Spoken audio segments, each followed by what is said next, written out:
Shri Venkateswara gold తాకట్టులో ఉన్న మీ బంగారాన్ని విడిపించి కొనబడును.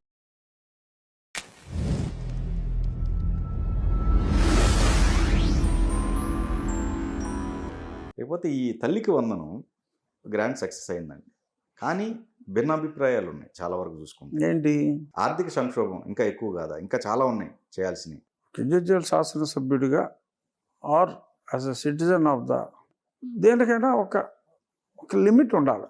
అంటే నీవు సంపాదించిన ధనంలో ఇప్పుడు బిల్ గేట్స్ దానం చేస్తానండి. కంపెనీ అమ్మేసి యావదాస్తి దానం చేయడు.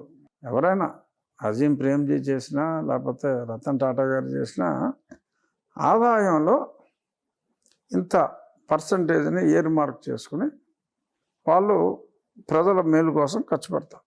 ఆ లెక్కలు ప్రభుత్వానికి ఉండాలి అని నేను అంటలా. కానీ ప్రభుత్వం ప్రజల సంక్షేమం కోసం ఎక్కువ ఖర్చు పెట్టాలి.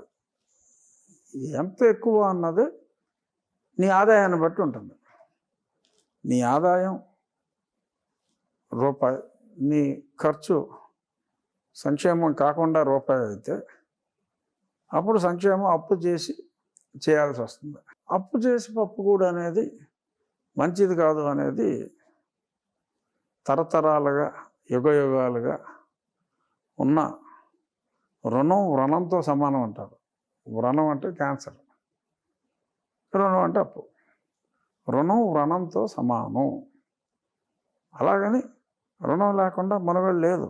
ఎంతలో ఉండాలి అనేది you have to fix A mark. ఆ మార్క్ దాటకూడదు. చట్టాల్లో మార్పు రావాలి.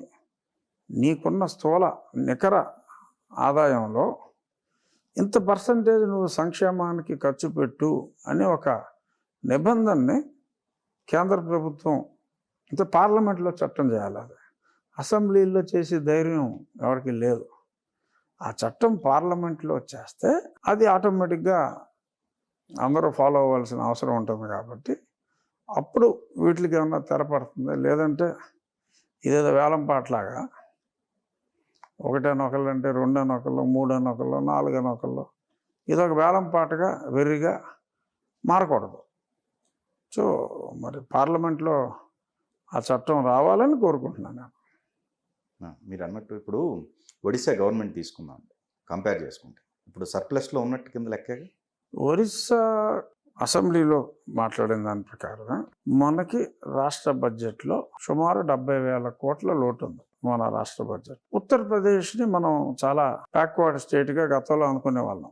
175 ఎమ్మెల్యేలు ఉన్న మన రాష్ట్రం 70,000 కోట్ల లోటులో ఉంటే 22 కోట్ల జనాభా, 400 చిల్లర ఎమ్మెల్యేలు ఉన్న ఉత్తరప్రదేశ్ బడ్జెట్ లోటు ఎంత ఉండొచ్చు ఊహించండి. మంద 70,000, మంద 5 కోట్ల జనాభా, 22 కోట్ల జనాభా ఉత్తరప్రదేశ్. 4 వేసుకోండి, ఇంటూ 4 అంటే 2,80,000 ఉంటే రీజనబుల్ అని మీ ఉద్దేశం. అంటే అంతే కదా. అంతే కదా. అంటే మనకు మనం రీజనబుల్ అని అనుకుంటే, అవును, ఈ 70,000 కోట్ల లోటు రీజనబుల్లే అని మనం అనుకుంటే ఉత్తరప్రదేశ్ జనాభాకి 2,80,000 కోట్లు రీజనబుల్ అని చెప్పి అనుకోవచ్చు. అంతే కదా. అది లాస్ట్ ఇయర్ 76,000 కోట్లు సర్ప్లస్, బడ్జెట్ సర్ప్లస్. ఓకే, 76,000 కోట్లు. ఒరిస్సా 48,000 కోట్లు సర్ప్లస్. వాళ్ళ జనాభా మనకన్నా చాలా తక్కువ. 48,000 కోట్ల బడ్జెట్ సర్ప్లస్. ఒరిస్సాలో ఈ రోజు వరకు ఇచ్చే వృద్ధాప్య పెన్షన్ 1,000 రూపాయలు. 80 సంవత్సరాలు దాటి ఎవరైనా ఉంటే 1% ఉండొచ్చు. వారికి 1,200. ఆ 1,200ని మరి 80 సంవత్సరాలు దాటిన తర్వాత అసలు ఏ పని చేసుకోలేరు కదా. సో అటువంటి వాళ్ళని మనం స్పెషల్గా ఇద్దామని చెప్పి వారికి 80% పైగా అంగవైకల్యం ఉన్నవారికి 3,500 రూపాయలు చేశారు. మామూలు అంగవైకల్యం, నాకు చెవుడు ఉందన్న 6,000 ఇస్తున్నారు. ఆ పర్సంటేజ్లో అయితే 15,000 ఇస్తున్నారు. డబ్బు ఉన్నప్పుడు ఇవ్వడంలో తప్పులేదు. అప్పు చేసి ఇవ్వటం భవిష్యత్తులో అనర్థానికి దారి తీయొచ్చేమో, ఆదాయం ఇబ్బడి ముబ్బడిగా పెరగకపోతే. కానీ ఇక్కడ సార్ ఇప్పుడు ఒక పార్టీ అనౌన్స్ చేసి ఫ్రీబీస్కి అలవాటు చేసిన తర్వాత ఇంకో పార్టీ మరి మనుగడ కోసం మరి సేమ్ అది పాలసీ నేను ఇక్కడ పార్టీలు Next- ఏమంటలా, నేను అసలు పార్టీల పరంగా నేను ఇప్పుడు- ఆంధ్ర రాష్ట్రంలో ఉన్న రుణ పంపిణీ ఉమ్, ఆ, నేను అనేది సార్, సంక్షేమం పేరుతో జరుగుతున్న రుణ పంపిణీని నేనేమి తప్పు పడతల్లా, తప్పు అంటలేదు, ఒప్పు అంటలా. జాతీయ స్థాయిలో ఒక చట్టం వస్తే బాగుంటుంది. Right. అలాగే జాతీయ స్థాయిలో ప్రజలందరికీ ఫ్రీ ఎడ్యుకేషన్, ఫ్రీ హెల్త్, ఈ రెండు ఉంటే నాకు తెలిసి ఎవరు ఇంతకు మించి ఏమి కోరుకోరు. Free health and free education. Education, to some extent limited ration to the needy. అది దానికైతే ఇప్పుడు ఖర్చు చేయవలసిన దాంట్లో వెర్రిగా ఇస్తున్న రాష్ట్రాల గురించి చెప్తున్నా. ఇప్పుడు తమిళనాడు కరుణానిధి, జయలలిత పోటీల్లో పెంచుకున్నారు. ఇక్కడ అలాగే అయింది. తెలంగాణ ఆల్మోస్ట్ ముంచేశారు ఫైనాన్షియల్ గా. అది కూడా మనం దానా అంటే వాళ్ళు తందానా అన్నట్టే ఉన్నారు. కర్ణాటక ఇంత బ్యాడ్గా అవల. బట్ నార్త్ రాష్ట్రాల్లో యూపీలో అంతే 500 నుంచి 1000 మధ్యనే ఉంది ఈ ఓల్డ్ ఏజ్. ఉమ్, మొన్న బీహార్ వెళ్ళాం మేము, మా స్పీకర్ గారు, మేము అందరం, ఆల్ ఇండియా స్పీకర్స్. అక్కడ 500 వృద్ధాప్య పెన్షన్. అది తక్కువే ఓకే. కాదన్నా, కాకపోతే వాళ్ళ స్తోమతను బట్టి ఇచ్చుకుంటున్నారు. నేను ఇవ్వాల్సిందే అని అంటే రాష్ట్రం మూసేయాలి. ఏమవుతుందంటే ఒకసారి మీకు జీతాలకు కూడా ఇవ్వలేని పరిస్థితి వచ్చింది అనుకోండి, అడ్మినిస్ట్రేషన్ ఫస్ట్ కొలాప్స్ అవుతుంది. ఒకసారి అడ్మినిస్ట్రేషన్ కొలాప్స్ అయితే ఇంకా అంటే ఇంకా ఉన్మాదం వెరుగుతలు వేస్తుంది. గవర్నెన్స్ ఉండదు కదా. అవును, ప్రభుత్వం నడపాలి అంటే ఎగ్జాక్ట్లీ. పోలీసింగ్ ఉండాలి, అవును, పోలీసు జీతం ఇవ్వాలి, అడ్మినిస్ట్రేషన్ ఉండాలి, ట్యాక్స్ కలెక్షన్ ఉండాలి.